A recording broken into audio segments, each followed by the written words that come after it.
नमस्कार मंडळी, या भागात आपण स्वीटकॉर्न पकोडा कसा करायचा ते पाहणार आहोत। त्यासाठी इथे मी स्वीटकॉर्न घेतलेला आहे, तो मी किसून घेणार आहे।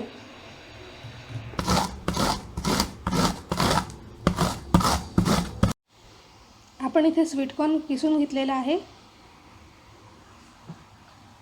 तसेच बारीक चिरलेला कांदा 1, हिरवी मिरची 2, कोथिंबीर, मीठ, बेसन आणि तांदळाचे पीठ। आपण स्वीटकॉर्न मध्ये कांदा टाकून घेऊ।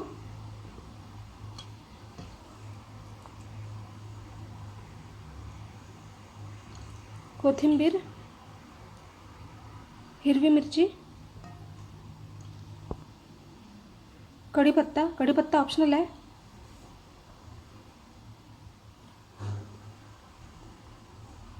बेसन,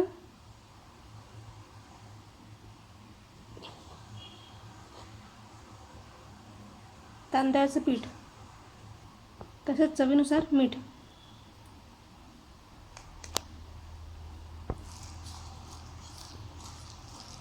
चांगले एकजीव करून घ्यायचं।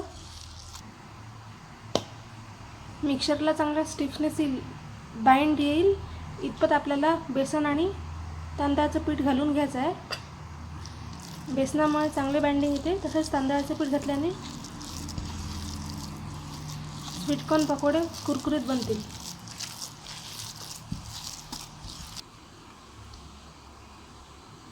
मिक्सरला चांगले बाइंडिंग आलेलं आहे। आता आपण पकोडे तळून घेऊ। कढईत आपण तेल घेतलेलं आहे, तेल गरम झालेलं आहे। त्यात आपण पकोडे तळून घेऊ।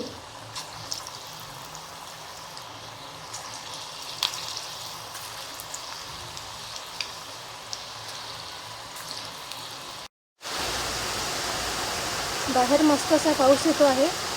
पावसात पकोडा खाण्याची मजा काही वेगळीच असते। पकोडे आपण मीडियम आचेवर तळून घेणार आहोत, जेणेकरून आतून सुद्धा पकोडे चांगले क्रिस्पी होतील।